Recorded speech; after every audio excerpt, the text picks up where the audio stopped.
The diplomatic station called Harmony Point floated in the darkness between stars. It was a place where different species came to talk, to make deals, and to avoid war.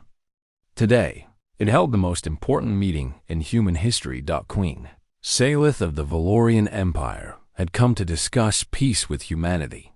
She was unlike anything the humans had ever seen. She stood 8 feet tall, with 4 arms and wings that shimmered like oil on water. Her eyes were large and compound, seeing everything at once. When she moved, her guards moved with her. When she spoke, everyone listened. Ambassador Lisa Brennan represented Earth. She was a calm woman with gray hair and steady hands. She had spent 30 years talking to difficult people, but she had never talked to anyone like Queen Salith. The queen had brought her 2 sons with her. This surprised everyone. Prince Keth and Prince Vorn were small, barely reaching a human's knee. They had soft shells and big, curious eyes. In Valorian culture, bringing your children to a negotiation meant you trusted the other side. It was the highest honor, but the negotiations were not going well. "Your species is violent," Queen Salith said. Her voice buzzed like 1,000 bees. "Your history is filled with blood, wars, genocide, destruction. Why should we trust you?" Lisa kept her face calm. "Every species has a dark past, Your Majesty. We have learned from ours. Have you?" The queen's wings twitched. "Your kind killed each other over the color of skin, over invisible gods, over lines drawn on maps. You are barely out of your caves, and you want us to call you friends?" Lisa took a slow breath. This was the 5th hour of talks. The queen had read every terrible chapter of human history and thrown it back at them. "We are not perfect," Lisa admitted, "but we are trying to be better. That is why we are here." The queen made a sound that might have been a laugh. "Words. Humans are good at words. Let us take a break. I grow tired of this." The Valorian guards led the queen to her private chambers. Lisa watched them go, then let out a long sigh. "That went well," said Nick Tanner, the station's security chief. He was a tall man with a scarred face and tired eyes. "She is testing us," Lisa said. "She wants to see if we will get angry, if we will prove her right about humans. And if we fail the test?" Lisa did not answer. They both knew what war with the Valorian Empire would mean. Humanity would not survive it. In another part of the station, Prince Keth poked his brother with one of his small arms. Their guards stood nearby, watching the door, not watching them. "I am bored," Keth said in their clicking language. "Me too," Vorn agreed. "This place smells strange. Let us explore. Mother said to stay here." Keth's wings buzzed with mischief. "Mother is busy. She will not know." The princes looked at each other. Then they looked at the ventilation grate on the wall. It was loose. The guards were still watching the door, moving quietly. The 2 small aliens pulled the grate aside and crawled into the vent. The maintenance tunnels were dark and full of interesting sounds. Pipes hummed. Machines clicked and whirred. The princes had never heard anything like it. On their home world, everything was organic, grown from living material. This human station was made of metal and wire. Strange and fascinating. They crawled deeper, following the sounds, forgetting how far they had gone. Meanwhile, the queen finished her meal and called for her sons. They did not come. She called again, louder. The guards searched the room. They checked the bathroom. They checked under the furniture. The princes were gone. Queen Salith's scream shook the entire station. It was a sound of pure fury and terror, the cry of a mother whose children had vanished. Her wings spread wide, knocking over tables. Her 4 arms swept through the air. "Where are my sons?" She roared. "What have you done with them?" Lisa came running, followed by Nick and a dozen security officers. "Your Majesty, please calm down. Lisa said. "We will find them. Calm down." The Queen's eyes blazed. "My children are missing on your station, and you tell me to calm down? If one hair on their bodies is harmed, I will burn your entire species to ash." "No one has taken them," Lisa said, though she was not sure. "They probably just wandered off. Children do that. My sons do not wander. They were taken. This is a trap. You humans planned this from the beginning." The Valorian guards drew their weapons. Nick's officers did the same. The air crackled with tension. Lisa stepped between them, her hands raised. "Please, give us 1 hour. 1 hour to search the station. If we do not find them, you can do whatever you want. But let us try." The Queen stared at her with those huge, unreadable eyes. Seconds passed like hours. 1 hour, the Queen finally said. "Not 1 minute more? And if I find that any human has touched my children, there will be no treaty. There will only be war." She turned and swept out of the room, her guards following. Lisa could hear her screaming orders, sending her warriors to search every corner of the station. Nick moved close to Lisa. "This is bad, I know.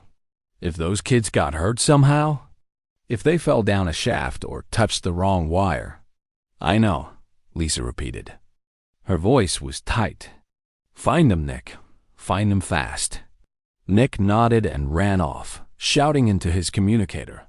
Lisa stood alone in the ruined conference room. The most important negotiation in human history had just fallen apart.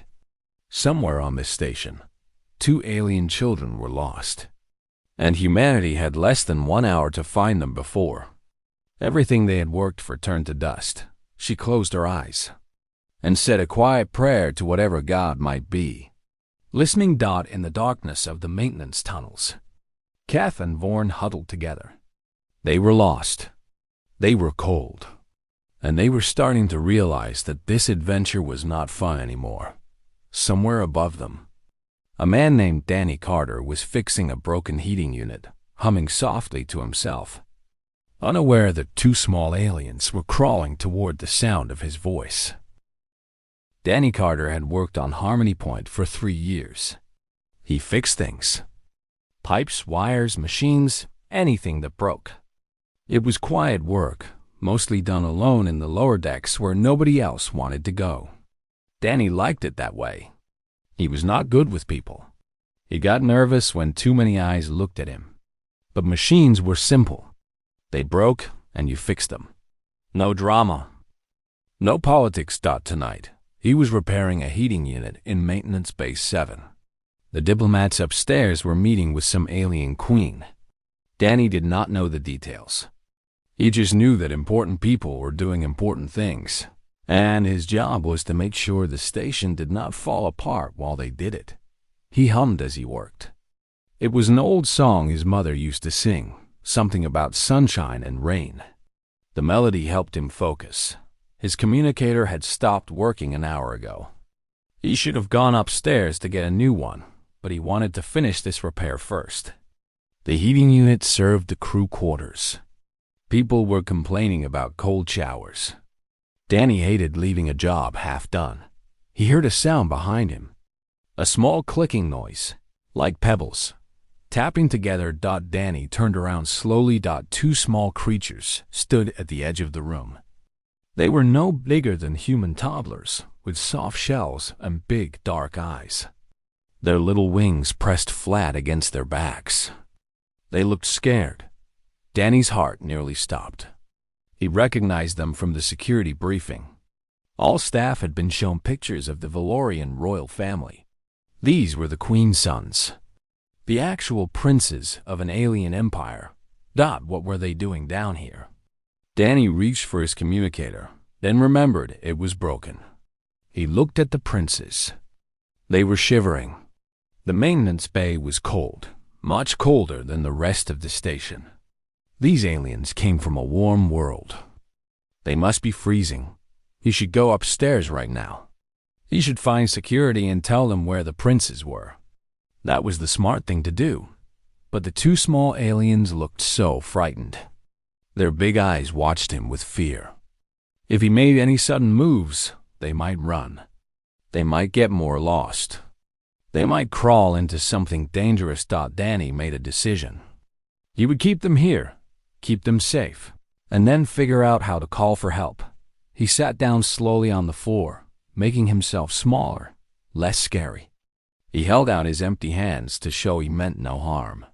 "Hey there," he said softly. "You two look cold." The princes clicked at each other in their language. Danny did not understand the words, but he understood the tone. They were confused. They did not know if he was dangerous. "I am not going to hurt you," Danny said. He kept his voice low and gentle, the way he talked to stray cats. "I am a friend, see? Just a guy who fixes things." He moved slowly toward his locker, always keeping his hands visible. He pulled out a thick blanket. It was the one he used when he took naps between shifts. "Here," he said, holding it out. "This will keep you warm." The princes watched him. One of them, slightly larger than the other, took a small step forward. Then another. His brother followed close behind. Danny did not move. He barely breathed. He just held the blanket and waited. The larger prince reached out with one small arm and touched the blanket. His eyes went wide. The material was soft, softer than anything on his home world. He pulled it toward himself and wrapped it around his body. His brother made an unhappy sound and tried to share. They pushed at each other, clicking in annoyance. Danny smiled a little. Kids were kids, no matter what species. "There is enough for both of you," he said. He helped them spread the blanket so they could share it. The princes stopped fighting and huddled together under the warm fabric. "There you go," Danny said. "Better?" The smaller prince made a sound that might have been yes. Or maybe thank you. Danny chose to believe it was thank you. He sat back against the wall, keeping some distance so he would not scare them. He needed to find a way to contact someone upstairs. But how? The communicator was dead. The nearest working terminal was 3 levels up. If he left, the princes might wander off again. He decided to wait. Surely someone was looking for them. Surely someone would come. The princes watched him from under the blanket. Their shivering slowly stopped as they warmed up. But they still looked nervous, their eyes darting around the strange room full of machines and pipes. Danny remembered what he had been doing before they arrived. He started humming again, that same old song from his childhood. He did not know why. It just felt right. Something strange happened. The princes stopped clicking. Their tense little bodies began to relax. They leaned closer to each other, then closer to Danny, drawn by the sound. He kept humming, steady and soft. The melody filled the quiet room. The larger prince crawled out from under the blanket. He moved toward Danny on his 4 small legs, his eyes half closed. His brother followed. Danny stayed perfectly still as the 2 aliens climbed onto his lap. They were seeking his body heat, he realized. Humans ran hotter than most species. To these cold little princes, he must have felt like a warm fire. The larger prince settled on Danny's chest, his small claws gripping Danny's jacket. His brother curled up beside him. Together, they weighed almost nothing. Danny was afraid to breathe. He was afraid to move. He just kept humming, and the princes kept relaxing until their eyes closed and their breathing slowed. They were asleep. The princes of the Valorian Empire were asleep on a human maintenance worker's chest. Above them, the station was in chaos. Soldiers ran through corridors. The Queen screamed orders. Ambassador Brennan made desperate calls. The clock was ticking down toward war. But down here, in the cold quiet of Maintenance Bay 7, Danny Carter sat very still with 2 sleeping children in his arms and hummed a lullaby. His mother had taught him long ago. He knew they would find him eventually. He knew there might be trouble. But right now, these kids were warm and safe. and that was all that mattered. The minutes passed slowly. Danny kept humming, and the princes kept sleeping, their small hearts beating against his chest. Queen Salith had seen many terrible things in her long life. She had fought in wars. She had watched her sisters die. She had held the weight of an empire on her shoulders since she was barely grown, but nothing had ever scared her like this. Her sons were missing. Her babies. The only good thing left in her cold, heavy life. And they were lost somewhere on this human station, surrounded by the most violent species the galaxy had ever known. She moved through the corridors like a storm. Her guards tried to keep up. Human security officers stepped aside when they saw her coming. They were smart to be afraid. "Have you found anything?" she demanded at every checkpoint. "Not yet, Your Majesty. We are still searching. Not yet. Not yet." Those words were knives in her heart. Ambassador Brennan appeared beside her, almost running to match the Queen's long strides. "We have teams on every level," Brennan said. "We are checking every room, every closet, every vent. We will find them." "Your people took them," the Queen said. "This was planned. A way to weaken me, to make me agree to your terms." "That is not true. We would never. Do not lie to me, human." The Queen stopped and turned, her eyes blazing. "I know what your species is capable of. I read your history, the things you did to each other, the children you hurt. Why should I believe you would treat my sons any better?" Brennan met her gaze without flinching. "Because we are not monsters, Your Majesty. Some humans have done terrible things, but most of us spend our lives trying to protect the innocent, not harm them. Pretty words. True words. Give us a chance to prove it." The Queen made a harsh sound and kept walking. Her wings trembled with barely contained fury. 40 minutes had passed. 20 remained thought in another part of the station. Nick Tanner was running out of ideas. His teams had searched the upper levels twice. The diplomatic wing was clear. The guest quarters were clear. The common areas were clear. Where could two small aliens hide? "Sir," one of his officers jogged up to him. "We found something. A ventilation grate in the Valorian quarters. It was loose." Nick's heart jumped. "The maintenance tunnels." "Yes, sir. If the princes went through there, they could be anywhere in the lower decks." Nick grabbed his communicator. "All teams, focus on the lower levels. Check every maintenance bay, every storage room, every crawl space. Move." He started running toward the nearest lift. The lower decks were a maze of pipes and machines. A child could get lost down there for hours. A child could also get hurt. There were steam vents, electrical panels, moving parts. He pushed the thought away and ran faster. Danny had not moved in 30 minutes. His legs were falling asleep. His back hurt from sitting against the cold metal wall. But the princes were still sleeping on his chest, warm and peaceful, and he refused to disturb them. He had tried to figure out a way to call for help. The broken communicator sat beside him, useless. He could shout, but who would hear him this deep in the station? He could leave and find someone, but that meant moving the children, waking them up, maybe scaring them. So he stayed. He kept humming when the silence felt too heavy. He kept his arms loose around the small bodies, just enough to make sure they did not fall. The larger prince made a soft sound in his sleep. His tiny claws kneaded Danny's jacket like a cat making a bed. His brother shifted, pressing closer to the warmth. Danny looked down at them. They were so small, so helpless. It did not matter that they were aliens, that their mother was a queen, that their species could destroy humanity without breaking a sweat. Right now, they were just two lost children who needed someone to keep them safe. Danny thought about his own childhood. His father had left before he was born.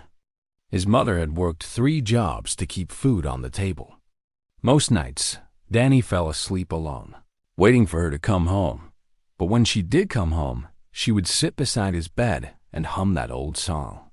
She would stroke his hair and tell him everything would be okay. Those were the only times Danny felt truly safe. Maybe that was why he started humming in the first place. Maybe some part of him remembered what it felt like to be small and scared, and wanted to give these children what his mother had given him. He kept humming. The princes kept sleeping.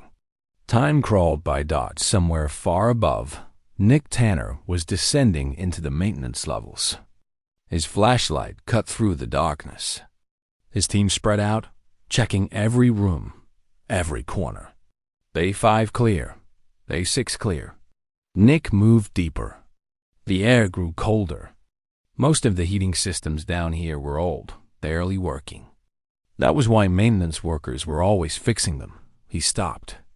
Maintenance workers. He grabbed his communicator. Station control, who was assigned to the lower decks tonight. A pause. Then, one technician, sir. Danny Carter. He's repairing a heating unit in Bay 7. Has anyone been able to reach him? No, sir. His communicator appears to be offline. Nick started running again. Bay 7 was at the far end of the level, past a maze of corridors. If the princes had wandered that way, if Carter had found them, he did not know if that was good news or bad news. He had met Carter a few times. Quiet guy, kept to himself, never caused trouble. But could he trust a random technician with the lives of alien royalty? He would find out soon enough. Behind him, Queen Salith received the same information. Her wings spread wide, and she flew through the corridors, faster than any human could run. Her guards struggled to follow. 10 minutes remained on the clock. In Bay 7. Danny heard something. Footsteps, far away but getting closer. Voices, urgent and sharp. They were coming. He looked down at the sleeping princes. He should wake them up. He should put them down and step away with his hands raised. That would be the safe thing to do. That would show he meant no harm. But the children were sleeping so peacefully. They had been scared and cold, and now they were warm and calm. Waking them felt wrong. Danny made his choice. He stayed exactly where he was, the princes on his chest, and waited for whatever came next. The footsteps grew louder. Shadows moved in the corridor outside. Danny took a deep breath. The door burst open. The door slammed against the wall. Bright lights flooded the dark room. Nick Tanner rushed in with his weapon raised, followed by 3 security officers. Behind them came Valorian warriors, their strange alien guns humming with deadly energy. Everyone stopped. Danny sat against the far wall, blinking in the sudden light. On his chest, wrapped in a blanket, 2 small princes slept peacefully. Their tiny bodies rose and fell with each breath. Their claws still gripped his jacket. "Do not move," Nick ordered, his gun pointed at Danny's head. "Please," Danny whispered. His voice shook, but he did not look away. "Please do not wake them." They were so cold. Nick stared. The Valorian guards stared. Nobody moved. Then a sound came from the corridor. A rushing of wings, a clicking of claws on metal. Queen Salith appeared in the doorway, her massive form blocking the light. Her compound eyes swept the room and found her children. For a moment, she did not breathe. Her sons were there, alive, sleeping on the chest of a human. A human who sat completely still, who made no move to run or fight, who looked up at her with fear in his eyes, but did not disturb her children's rest. The queen moved forward. The guards stepped aside. She crossed the room in 3 long strides and stopped right in front of Danny. He had never felt so small in his life. The queen towered over him like a mountain. Her eyes held 1,000 emotions, fear and fury, and something else he could not name. Her forearms hung at her sides, tense, ready to strike or to grab. "My sons," she said. Her voice was barely a whisper. "They are okay," Danny said. They were just cold and scared. I kept them warm. I was going to call someone, but my communicator was broken, and I did not want to leave them alone, so I just stayed. He was rambling. He knew he was rambling. But the queen was right there, and her children were on his chest, and he had no idea if she was about to thank him or kill him. The queen reached out with one arm. Danny flinched, but she did not touch him. She touched her son instead, the larger one, stroking his small shell with impossible gentleness. "Keth," she murmured. "Lorne." The princes stirred at the sound of her voice. The larger one, Keth, opened his eyes slowly. He saw his mother and made a happy chirping sound. Then he snuggled deeper into Danny's chest and closed his eyes again. Something changed in the queen's face. The fury faded. The tension drained from her body. She looked at Danny, really looked at him, for the first time. "You kept them warm," she said. "Yes, you did not call for help. You did not try to trade them for something. You did not hurt them. No, never." Danny shook his head firmly. "They are just kids." They were scared. I wanted to help. The queen was silent for a long moment. Then she did something that shocked everyone in the room. She knelt down. The queen of the Valorian Empire, ruler of 1,000 worlds, knelt before a human maintenance worker. "What is your name?" she asked. "Danny. Danny Carter. Danny Carter." She spoke each word carefully, as if memorizing them. "Tell me, Danny Carter, why did you not wake them? Why did you stay with them, even when you knew soldiers would come, even when you knew you might be blamed?" Danny thought about it. The truth was simple, so simple that it almost felt stupid to say out loud. "Because they needed me," he said finally. "Because waking them up would have scared them.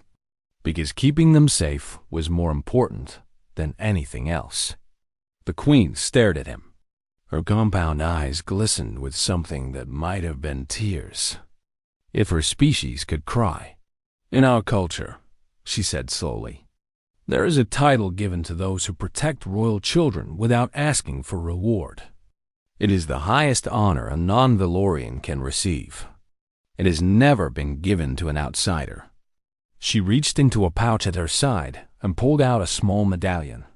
It was made of something that looked like gold, but shimmered with inner light. She pressed it into Danny's hand. "I name you Guardian of the Hive, Danny Carter. From this day forward, you are family. My family. My children's family. No Valorian will ever raise a hand against you. No Valorian will ever let harm come to you. This I swear on my crown and my blood." Danny looked at the medallion. He did not know what to say. His throat felt tight. Ambassador Brennan stepped forward, her eyes wide. She had been watching from the doorway, afraid to interrupt. "Your Majesty," she said carefully, "this is unexpected." The queen rose to her feet. When she turned to face Brennan, her expression had changed completely. The fury was gone. In its place was something thoughtful, almost gentle. "You told me that humans spend their lives trying to protect the innocent," the queen said. "I did not believe you. I thought you were speaking pretty lies to win my favor." She looked down at Danny, at her son still sleeping on his chest. "This man proved you right. He found my children lost and scared. He could have used them. He could have called his leaders and asked for rewards. Instead, he sat in the cold and kept them warm. He sang them to sleep." "I was just humming," Danny mumbled. "He hummed them to sleep," the queen corrected. A smile crossed her strange face. "My sons have trouble sleeping. The doctors give them medicine. The nurses try everything. But this human, with nothing but a blanket and a song, gave them the most peaceful rest they have had in months." She turned back to Brennan. "I came here ready to hate your species.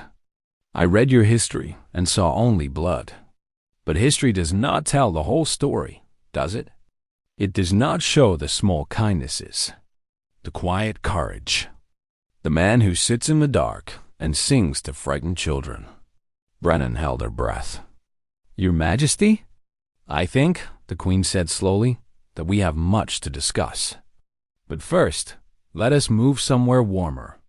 My son should not sleep in this cold place any longer.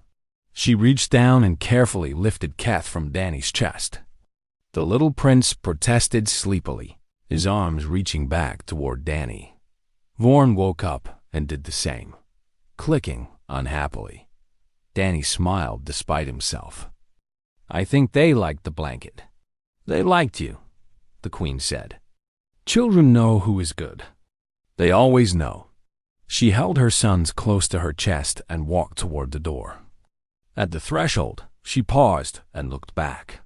Come, Guardian. We have a treaty to finish, and I want you there when we sign it. Danny scrambled to his feet, his legs numb from sitting so long.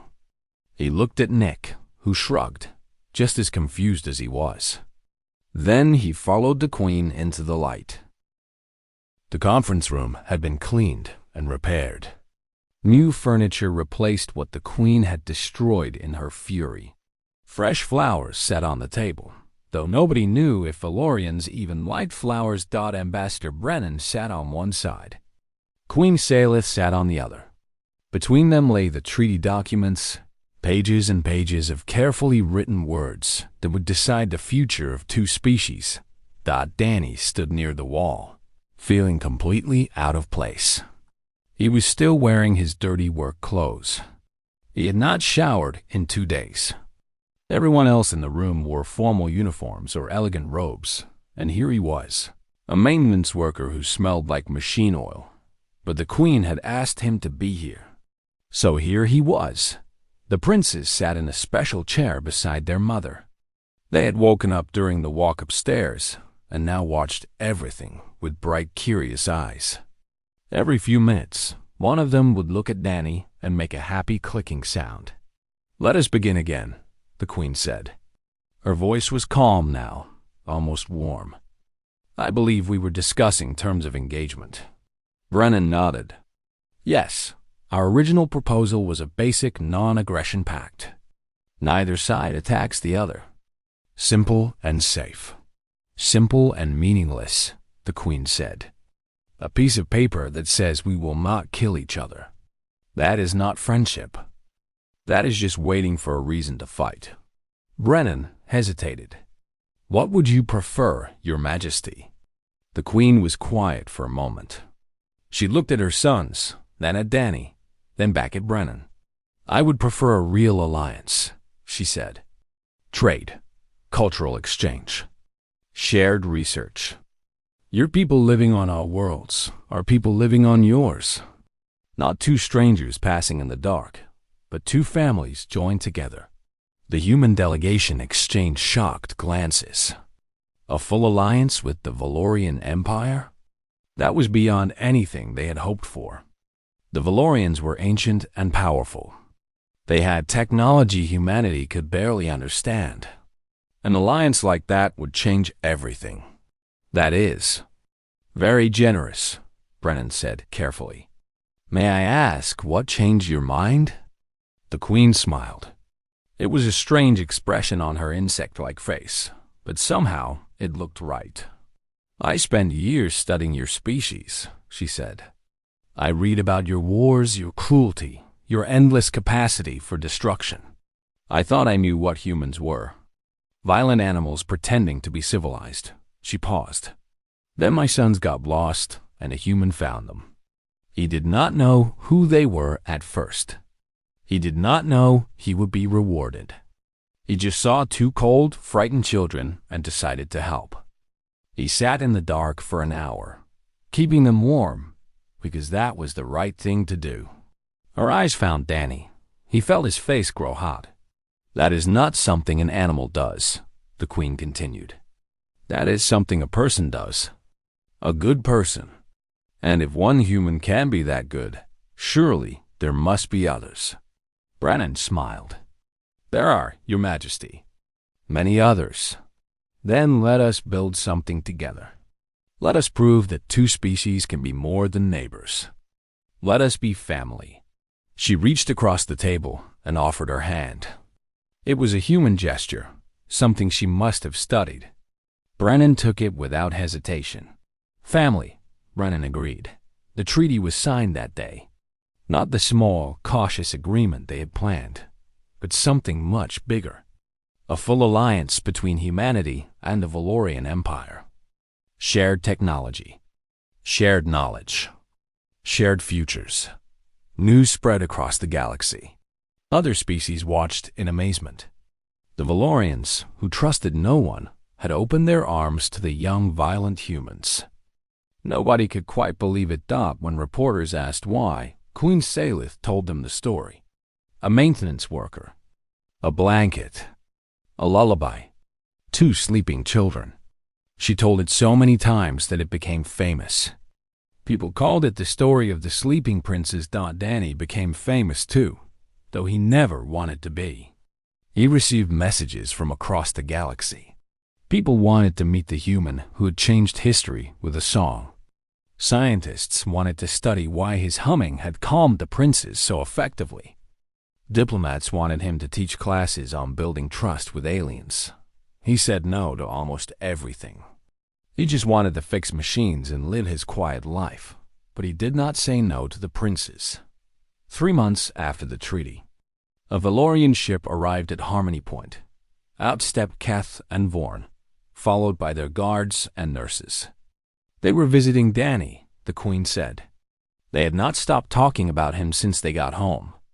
They wanted to see their human friend. Danny took time off work for the first time in years. He showed the princes around the station. He let them watch him fix machines. He taught them human songs and learned Valorian songs in return. When they got tired, they climbed onto his chest and fell asleep, just like before.